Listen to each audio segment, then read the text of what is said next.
Hello friends. अभी हम इस वीडियो में ये देखने वाले हैं कि जो 7 फंडामेंटल क्वांटिटीज़ होती हैं उनको डिफ़ाइन कैसे करते हैं। तो क्या है, ये 2019 में अपडेट हुई हैं सारी डेफिनेशंस। तो अभी हमारा एनसीईआरटी अपडेट हो गया है। लेकिन बहुत सारे बच्चों के पास पुरानी बुक्स ही रहती हैं जो वो सर्कुलेट करते हैं।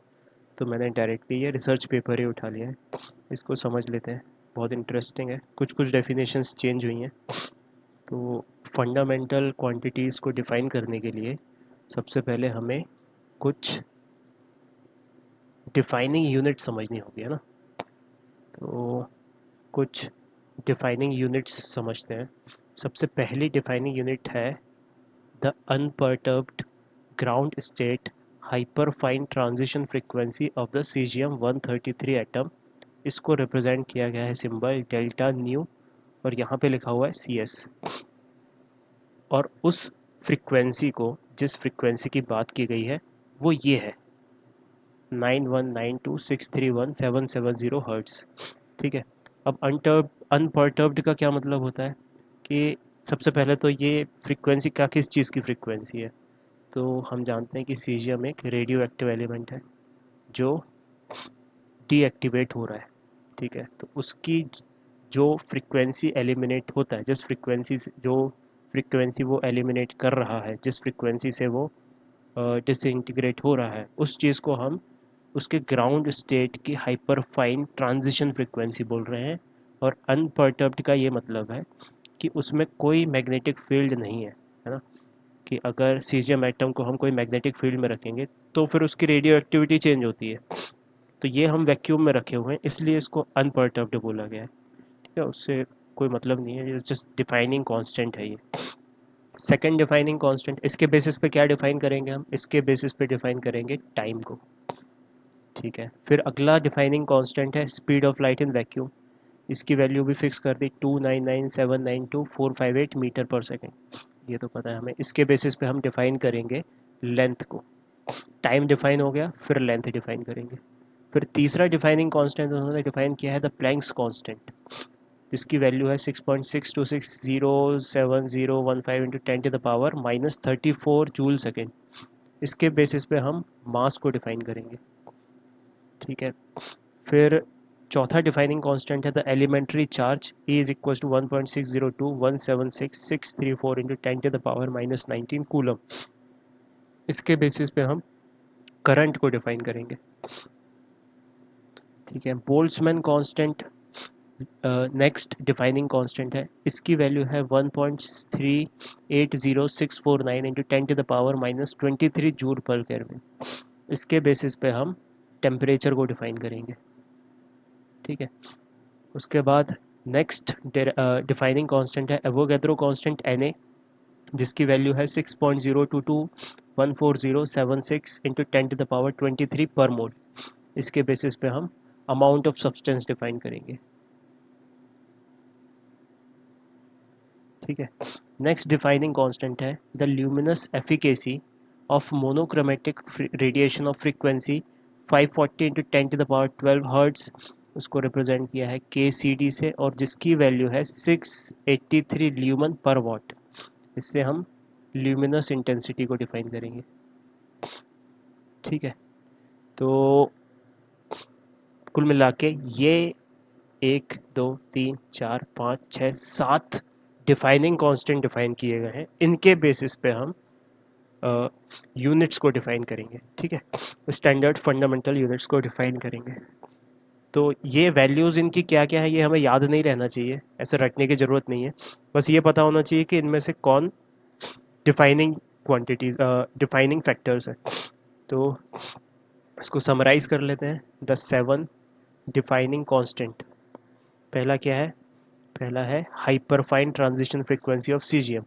इसका सिंबल ये है, इसकी न्यूमेरिकल वैल्यू ये है, और इसकी यूनिट हर्ट्स है।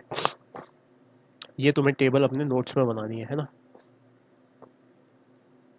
सेकंड क्या है, सेकंड है speed of light in vacuum. इस वीडियो को पॉज करके ये टेबल तुम्हें बनाते जानी है।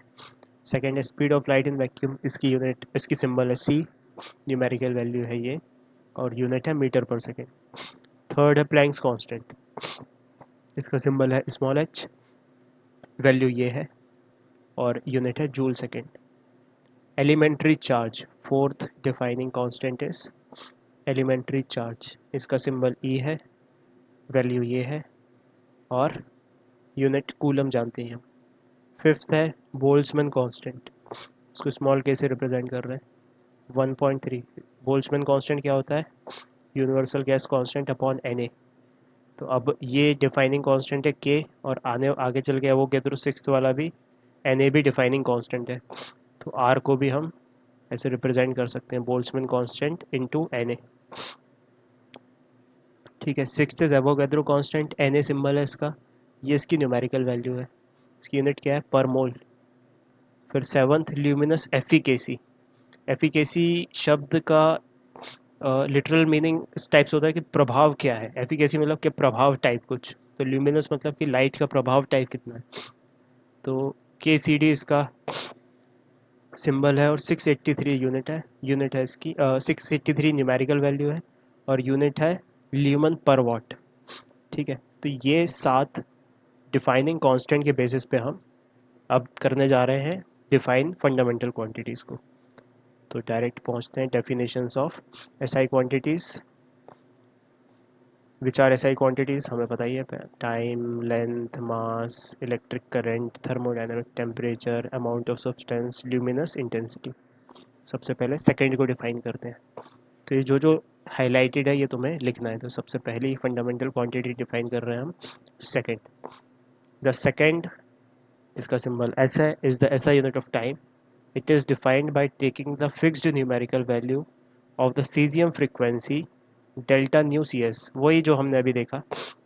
The unperturbed ground state hyperfine transition frequency of the caesium 133 atom to be 9,192,631,770 when expressed in the unit hertz which is equals to per second। इसका मतलब क्या किया, हमारे पास ये रिलेशन था कि जो फ्रीक्वेंसी थी hyperfine unperturbed frequency of caesium atom ground state में, वो कितनी थी? इतने हर्ट्स। तो हम अगर इसका इन्वर्स ले लें तो हमारे पास सेकेंड आ जाएगा। ठीक है, तो क्या किया, इन्वर्स ले लिया तो 1 सेकेंड की वैल्यू आ गई।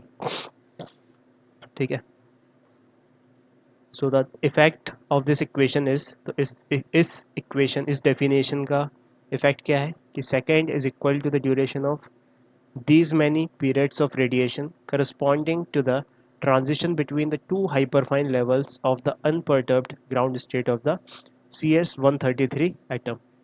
ठीक है, तो ये हमें समझना है। उसके बाद आ जाते हैं मीटर पे। सेकेंड क्वांटिटी इज लेंथ और उसकी ऐसा यूनिट है मीटर। अब मीटर को कैसे डिफाइन कर रहे हैं? तो मीटर जिसका सिंबल m है इज द ऐसा यूनिट ऑफ लेंथ।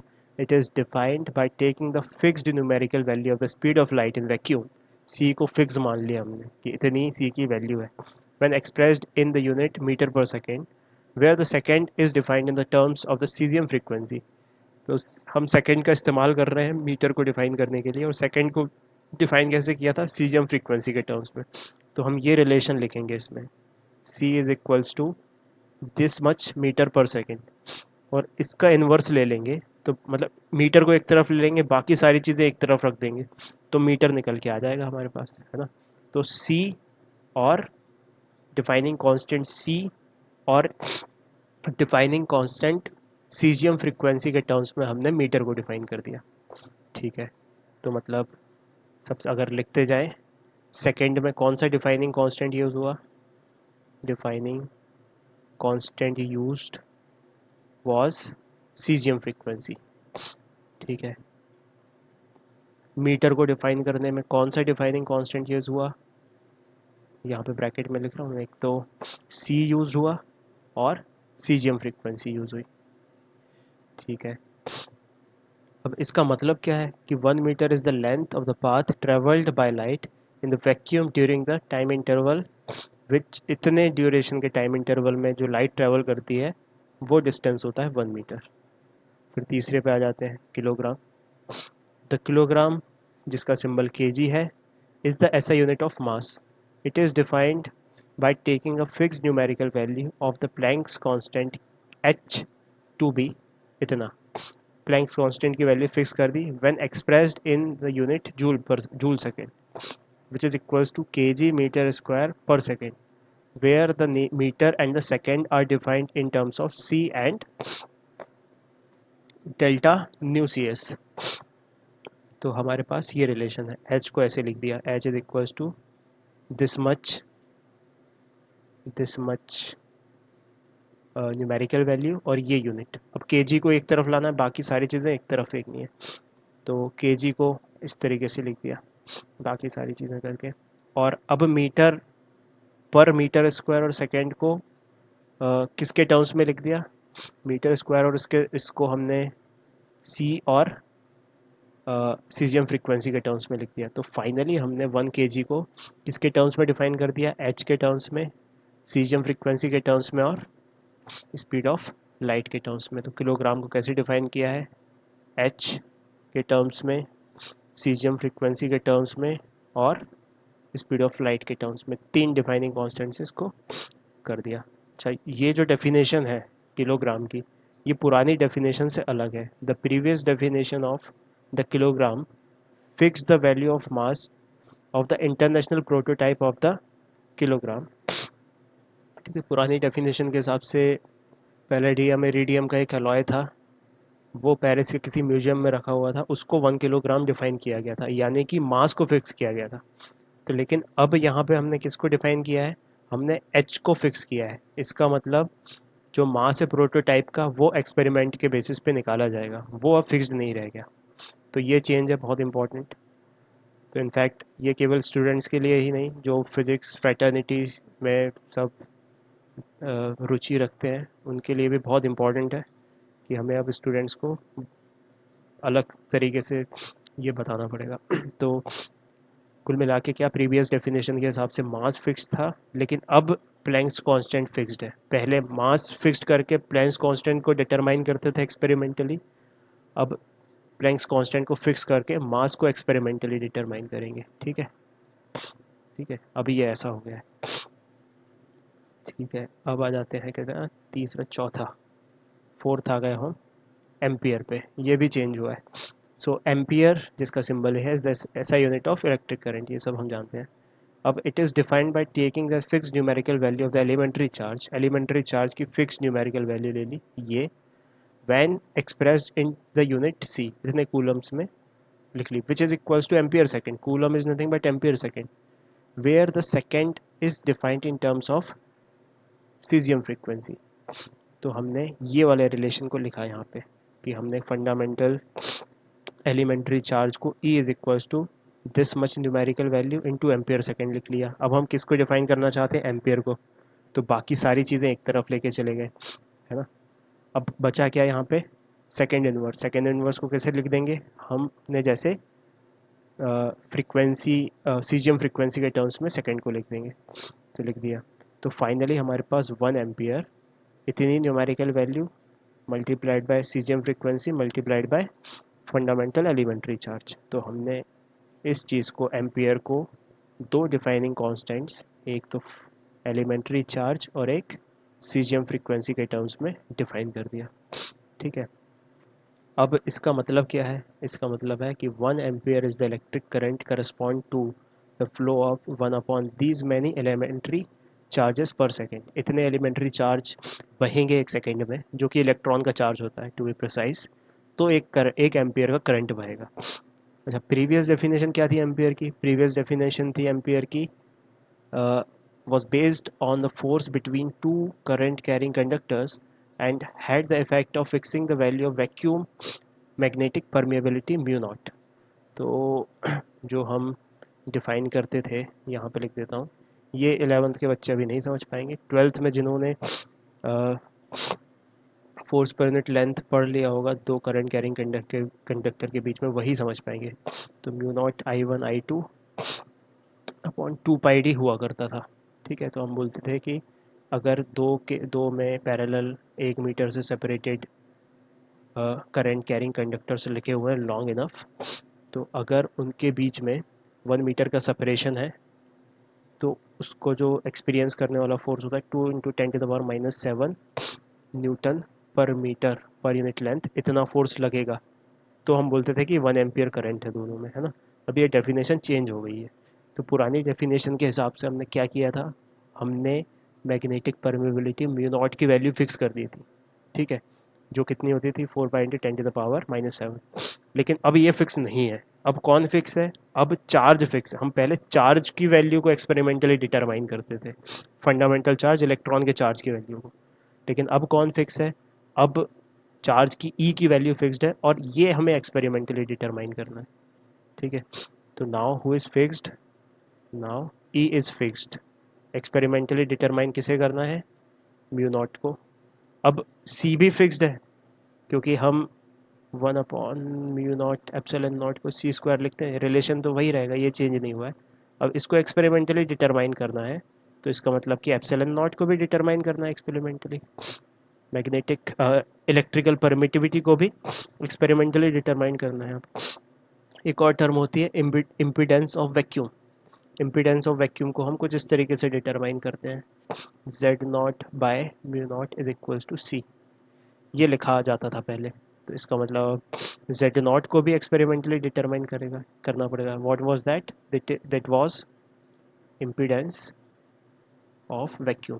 जिन्होंने एसी पढ़ रखा है वही इम्पीडेंस समझ पाएंगे अभी, तो अगर तुम्हें समझ नहीं आ रहा तो बिल्कुल दिमाग मत लड़ाओ। और एक और चीज़ क्या, एक और चीज़ वाई नॉट मतलब कि एडमिटेंस ऑफ द वैक्यूम। ये भी अभी तुम्हारी समझ नहीं आएगा, तो इसको भी हमें एक्सपेरिमेंटली डिटरमाइन करना पड़ेगा। पहले ये फिक्स हुआ करता था, बाकी सारी चीज़ों को हम एक्सपेरिमेंटली डिटरमाइन करते थे। अब ई को फिक्स कर दिया गया है, और हम इन सब चीज़ों को एक्सपेरिमेंटली डिटरमाइन करेंगे, ठीक है। फिर आ जाते हैं हम नेक्स्ट 5th पे, द केल्विन। केल्विन यूनिट होती है टेम्परेचर की, इसका सिंबल होता है के। सो it is defined by taking the fixed numerical value of the Boltzmann constant. तो इसको भी चेंज, इसकी डेफिनेशन भी चेंज हुई है। बोल्ट्जमैन कांस्टेंट को फिक्स किया गया है when expressed in the unit joule per Kelvin, which is equals to kg meter square per second square per Kelvin, where kilogram meter and second are defined in terms of hc and delta nu। तो हमने क्या relation लिखा, Boltzmann constant को लिख दिया ऐसे। अब क्या निकालना है हमें, ये निकालना है टेम्परेचर के। तो के को एक तरफ लेके बाकी सारी चीज़ें एक ही तरफ रखे रहने दी, ठीक है। अब ये के को, बोल्ट्जमैन कांस्टेंट को, फिक्स वैल्यू को रख दिया यहाँ पे, ठीक है। रखा नहीं मतलब छोड़ दिया, अभी रख के बाद में रख देंगे जब ज़रूरत पड़ेगी तो। अब केजी, मीटर स्क्वायर और पर सेकेंड स्क्वायर को रिस्पेक्टिव डिफाइनिंग कॉन्स्टेंट्स में कन्वर्ट कर दिया है, ठीक है। तो ये बन गया हमारे पास। तो हमारे पास एक तो फ्रीक्वेंसी सीजीएम की, प्लैंक्स कांस्टेंट और बोल्ट्जमैन कांस्टेंट, इन तीन में हमने केल्विन को रिप्रेजेंट कर दिया। तो यहाँ पे कौन कौन से डिफाइनिंग कॉन्स्टेंट्स यूज़ हुए हैं, सबसे इम्पॉर्टेंट बोल्ट्जमैन कांस्टेंट, फिर सीजियम फ्रीक्वेंसी, फिर प्लैंक्स कांस्टेंट। तो तीन डिफाइनिंग कांस्टेंट के टर्म्स में हमने केल्विन को डिफाइन किया है, ठीक है। ठीक है भाई, तो इसका इफेक्ट क्या है कि 1 kelvin is equals to the change of the thermodynamic temperature that results in the change in the thermal energy. 1 Kelvin is equals to the change of thermodynamic temperature that results in the change of the thermal energy।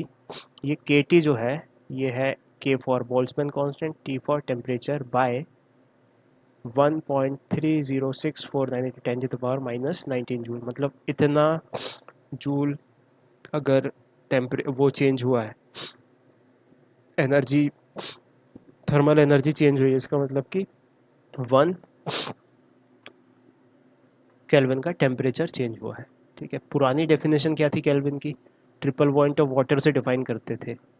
So the previous definition of the kelvin set the temperature of the triple point of water to be exactly 273.16 Kelvin. Due to the fact that the present definition of the Kelvin fixes the numerical value of Boltzmann constant instead of triple point of water, but later must now be determined experimentally। कहने का मतलब है कि पहले triple point of water को fix किया जाता था, लेकिन अब इसको एक्सपेरिमेंटली डिटरमाइन करना पड़ेगा। अब कौन फिक्स है? अब बोल्ट्जमैन कांस्टेंट फिक्स्ड है। ठीक है, ये बात याद रखनी है।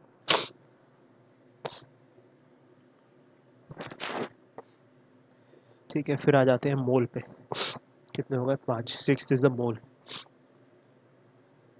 सो द मोल, जिसका सिंबल मोल ही है, is the SI unit of amount of substance. 1 mole contains exactly these many elementary particles, these many elementary entities. This number is the fixed numerical value of the Avogadro constant. ये भी एक defining constant है, इसको fix कर दिया गया है when expressed in the term of mole inverse and is called the Avogadro number. ठीक है, तो the amount of substance n of a system is a measure of the number of specified elementary entities. An elementary entity may be an atom, a molecule, an ion, an electron, any other particle or specified group of particles. Entities का मतलब कि कितना नग है कुल मिला के, चाहे वो इलेक्ट्रॉन्स का नंबर हो सकता है, चाहे वो प्रोटॉन में कुछ भी हो सकता है, मॉलिक्यूल्स हो सकते हैं, एटम्स हो सकता है, कुछ भी हो सकता है। मतलब क्या रिलेशन यूज़ करना है? हमने एवोगैड्रो नंबर को लिखा पर मोल। हम क्या लेके आना चाहते हैं? मोल को लेके आना चाहते हैं, तो एक तरफ मोल को लेके गए, बाकी सारी चीज़ें एक तरफ लिख ली। ठीक है, तो हमने किसके टर्म्स में डिफाइन कर दिया मोल को? मोल को हमने डिफाइनिंग कांस्टेंट एवोगैड्रो नंबर के टर्म्स में डिफाइन कर दिया। ठीक है, so the effect of this definition is that the mole is the amount of substance of a system that contains these many specified elementary entities. पुरानी definition क्या थी मोल की? पुरानी डेफिनेशन के हिसाब से हम कार्बन 12 एटम का मोलर मास को फिक्स करते थे, लेकिन अब वो हो गई है change. So the previous definition of the mole fixed the value of the molar mass of the carbon 12 to be exactly 0.012 kg per mole. According to the present definition, molar mass of carbon 12 is no longer known exactly and must be determined experimentally. मतलब अब हमने Na को fix कर दिया गया है, Na is fixed। पहले Na को हम एक्सपेरिमेंटली डिटरमाइन करते थे, अब हम molar mass of carbon 12 atom को एक्सपेरिमेंटली डिटरमाइन करेंगे, है ना। This have to be determined experimentally, तो ये चीज़ याद रखनी है। ठीक है, फिर आ जाते हैं कैंडला पे। 7th ऐसा यूनिट इज कैंडला, नॉट ऐसा, the 7th fundamental unit is candela. क्या बोल रहा है ये? द कैंडला, जिसका सिंबल सी डी है, is the SI unit of the luminous intensity in a given direction. It is defined by taking a fixed numerical value of the luminous efficacy of monochromatic radiation of frequency 540 into 10 to the power 12 hertz. मतलब particular frequency, इतने hertz की frequency की efficacy को वो define कर रहा है to be 683 when expressed in the unit of lumen watt inverse, which is equals to candela steradian per watt. अभी स्टेरेडियन पे आएंगे अपन कि स्टेरेडियन क्या है। where kilogram, meter and second are defined in terms of Hc and frequency of cesium respectively. तो हमने ये relation लिख लिया। क्या रिलेशन लिख दिया? KCD एक डिफाइनिंग कांस्टेंट है, जिसको हमने बोल दिया है डिफाइन ल्यूमिनस एफिकेसी, उसकी वैल्यू फिक्स कर दी है 683 कैंडेला स्टेरेडियन पर केजी पर मीटर स्क्वायर सेकेंड क्यूब। तो इसको किसको हमें डिस्क्राइब, किसको लेके आना है? इसको कैंडेला को। तो कैंडेला को एक तरफ ले आए, बाकी सारी चीज़ों को एक तरफ ले गए, और जो जो पहले डिफाइन कर चुके हैं यूनिट्स, उनको उनकी डिफाइनिंग कांस्टेंट के टर्म्स में लिख दिया। ठीक है, तो हमारे पास 1 कैंडेला आ गया दिस मच न्यूमेरिकल वैल्यू, जो कि इतनी होती है, और factors are frequency of caesium का स्क्वायर, प्लैंक्स कांस्टेंट और KCD। तो डिफाइनिंग कांस्टेंट्स 3 यूज़ हो रहे हैं इसको कैंडेला को डिफाइन करने के लिए। एक तो KCD क्या है? Luminous efficacy.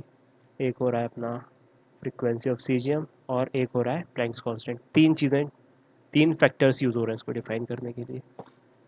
ठीक है, तो डेफिनेशन के मुताबिक 1 candela is the luminous intensity in a given direction of a source that emits monochromatic radiation of frequency. Monochromatic मतलब एक ही फ्रीक्वेंसी की, एक ही वेवलेंथ की रेडिएशन एमिट कर रहा है वो source. 540 into 10 to the power 12 hertz and has a radiant intensity in the direction of 1 by 683 वाट पर स्टर रेडियन. ठीक है, अब आ जाते हैं यहाँ पर स्टर रेडियन की डेफिनेशन, इस रेडियन और स्टर रेडियन की डेफिनेशन पे.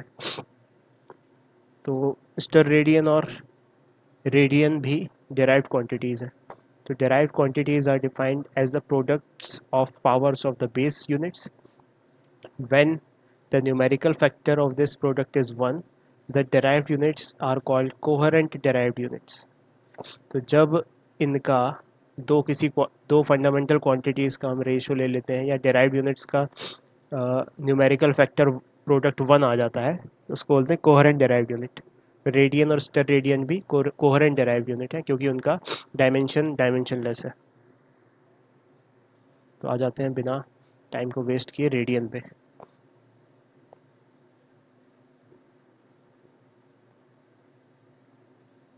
So the radian is the coherent unit of the plane angle. 1 radian is the angle subtended at the center of a circle by an arc that is equal to the length of the radius. तो radian को define करना है.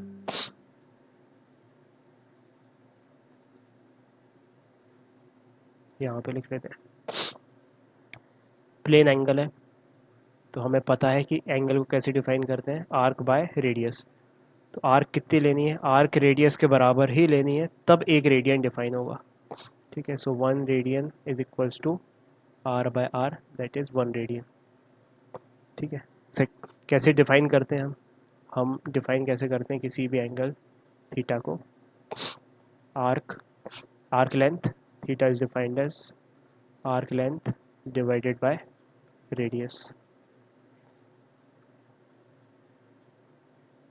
ठीक है, फिर आ जाते हैं हम वापस.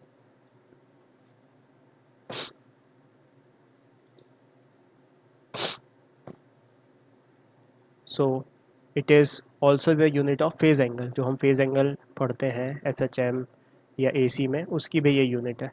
For periodic phenomena the phase angle increases by 2 pi radian in 1 period. एक 2 पाई रेडियन अगर कोई घूम गया ना, हम बोलते हैं 1 पीरियड कंप्लीट हो गया.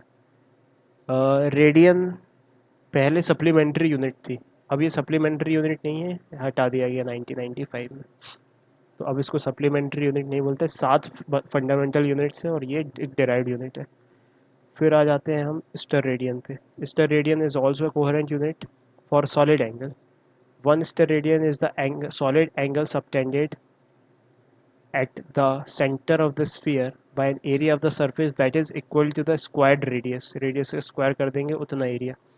पहले तो हम स्टर रेडियन की डेफिनेशन समझते हैं कि सॉलिड एंगल को डिफाइन कैसे करते हैं. तो इमेजिन करो कि हमारे पास एक सॉलिड एंगल है, 3 डायमेंशन विजुअलाइजेशन की तरह समझना. मान लो सपोज ये ऐसा कुछ है और ये बन रहा है हमारे पास एक सॉलिड एंगल. ठीक है, यहाँ पे एक सॉलिड एंगल बना, उसको ओम से रिप्रेजेंट कर देते हैं. तो लेट्स से ये वाला एरिया है ए और ये जो रेडियस है ये आर है ना.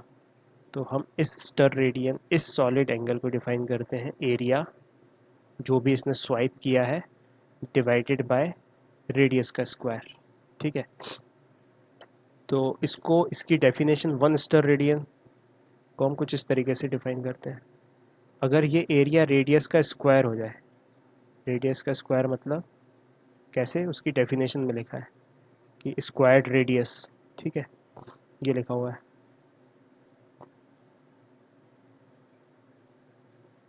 तो ठीक है, एरिया को हम आर स्क्वायर रख देते हैं. तो एरिया को रख दिया हमने यहाँ पे R square divided by R square. R square divided by R square क्या होता है, 1. तो 1 स्टर रेडियन डिफाइन हो गया यहाँ से.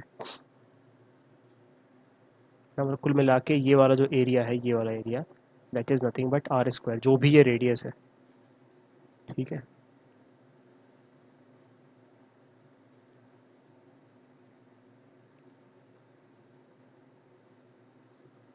तो ये भी पहले रेडियन की तरह steradian SI supplementary unit थी, लेकिन अब ये डेराइव्ड यूनिट है जो कि डायमेंशनलेस है, क्योंकि सेम डायमेंशंस का रेशो है। तो बस इतना ही करते हैं अभी हम। तो ये नोट ज़रूर बनाना, और टेबुलर फॉर्म में बना लोगे तो और अच्छा रहेगा। ठीक है, ये एनसीईआरटी जो वेबसाइट पे अवेलेबल है वो तो अपडेटेड है, लेकिन पुरानी बुक्स जो प्रिंटेड फॉर्म में रहेंगी वो अपडेट नहीं हो पाएंगी। तो ये बहुत इंपॉर्टेंट है, मतलब इसको तुम्हें ध्यान में रखना है।